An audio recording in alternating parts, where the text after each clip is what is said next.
Gary Haylock, manager of Yeading Utd again. Welcome back. Thanks very much. Talk about the game first of all. Your views, a clean sheet, a point. We set up for a clean sheet. We set up to teams conceded 20 goals in 11 games. I wanted to see whether they could do it. They worked very hard on Thursday night, so I'm thinking that they can do it. So we've put the group together and done it for that. I think we.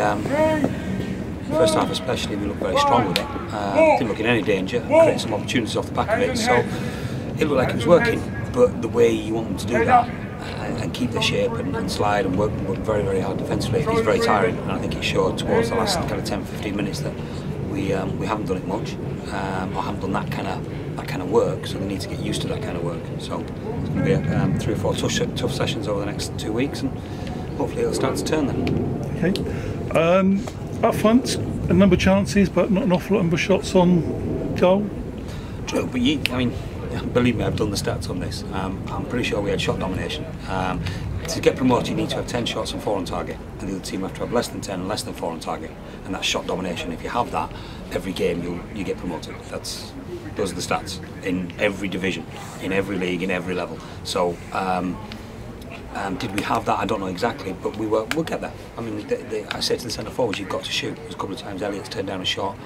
I think there's some sessions, as the game's going on, I'm thinking about the sessions that I want to do this week to address the things that I'm seeing. So I would be disappointed if by the end of the season, that kind of game, that we wouldn't have more shots and more shots on target. But to bet a team in and to get a new system, but a new mentality, it takes time. So. Overall, positive over. Very positive, very positive. The fact that we got a clean sheet is you can't get any success without clean sheets. So if we'd got beat, then to a last minute goal, the disappointment would have been very hard to take for the players. I think it feels like a victory. We set a stall out for a clean sheet, we got it, and it feels like a victory. So it's a very happy dressing room, very tired dressing room, but they'll get over that. Okay. Before we start looking to the future, can you tell us what you've been doing over the last couple of years since your departure? Obviously I went to Farnborough on a 5-year plan that lasted 5 months, and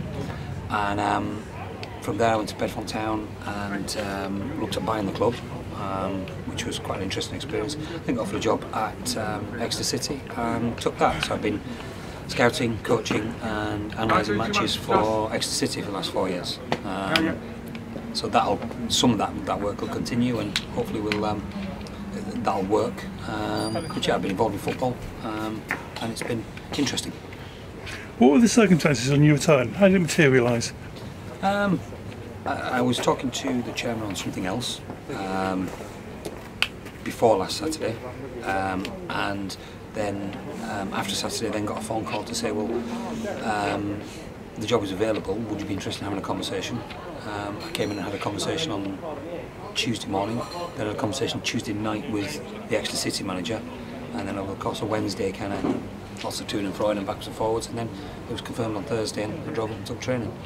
So it was, I mean, this time last week I was driving back from Bristol Rovers, planning on going to Stevenage today.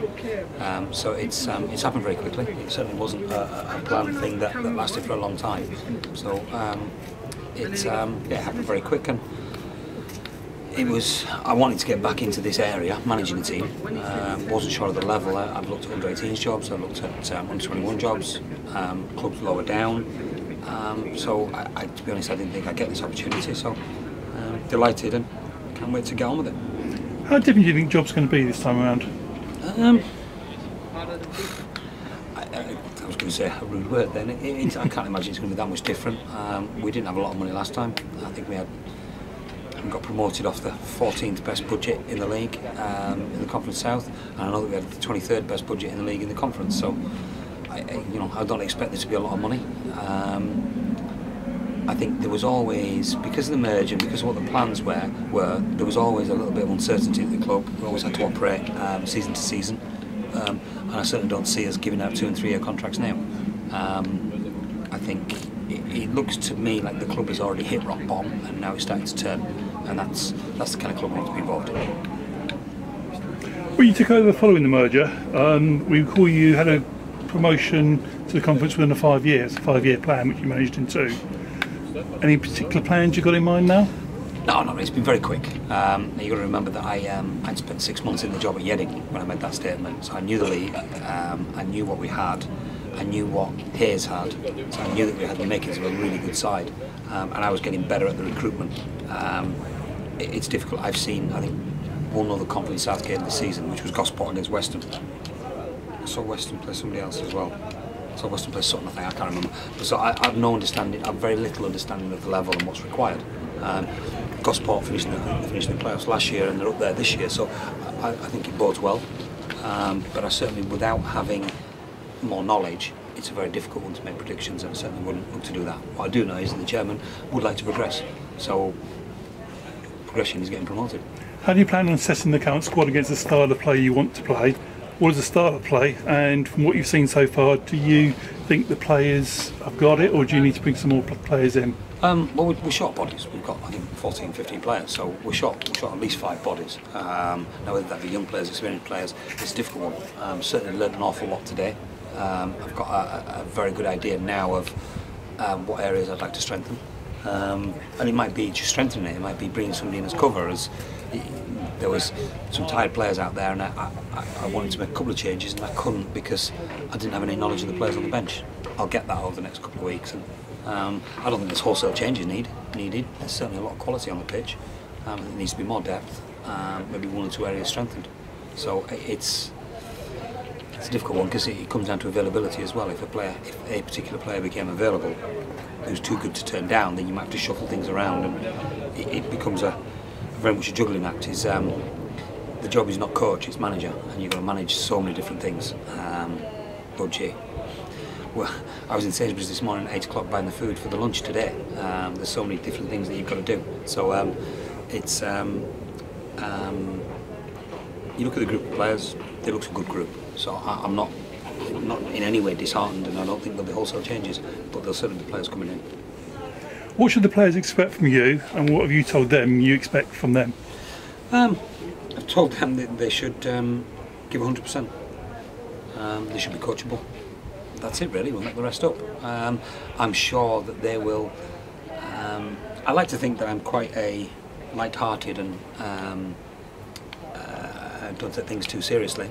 But I reminded them there today, before the game, that I once released 19 players at the end of a successful season. I think the first time at Yeading, on one night, I released 16 players, just let them go, and we disbanded the reserve team. So I said to them, don't misunderestimate my light-hearted manner for a lack of ruthlessness, because if they're not doing it, then they'll go. You're back working with Josh Scott, who played a major part in your promotional winning season. Do you still have contact numbers for Will Henry and Scott Fitzgerald? Scott Fitz I've seen a couple of times, although not for a while. Will, I tried to sign him, tried very hard to sign him at Farnborough, but I've not seen him for a while. No, and the last I heard, Will was playing at Burnham. I thought Fitz had retired, which is disappointing. Are you able to give us any updates on work done on the stadium, and is there any information on where it might be ready to play, or is that not within your remit? It's not ready to play at the moment, and not having a clue of what needs doing and how long it takes and how much it costs, I wouldn't have a clue of how long it's going to take. Tony feels that at some point this season the work will be done and we'll be back in, so I've got to go with that because he's far more experienced in it than I am. Finally, I'm sure you've expected the mixed reaction that's been from your appointment from the fans. Some have questioned whether it's the right decision, some have looking forward to you coming back. What's your message to the fans? I've questioned some of the comments. I've been told, I haven't looked, but I've been told that I was accused of running the QPR of the division back when I was here before, which I find hilarious because that was funny. It's a different one because I consider myself a professional and my job is working with the players. I've never been good with the fans, although apparently I've never had a problem at any other club. I think being the Yeading manager, and Hayes been better supported than Yeading were. The majority of the fans were Hayes, and it always seemed begrudging. But Brian Clough gave one piece of advice to his son, and it was that if you get 3 points, the fans won't bother you. So, if you go and win 10 games in a row, I'm sure that there'll be very few dissenters. But I've got to say, I remember the year that we did, it wasn't the year we were promoted, it was the year before that, and we'd done really well, and everybody was very happy and gone far better than we expected. And some guy stood up and complained about getting beat by Aldershot, who had just won the Conference the Conference National by about 20 points, being the best non-league team in the country, and we got hammered in the FA Trophy against them, and he complained about it.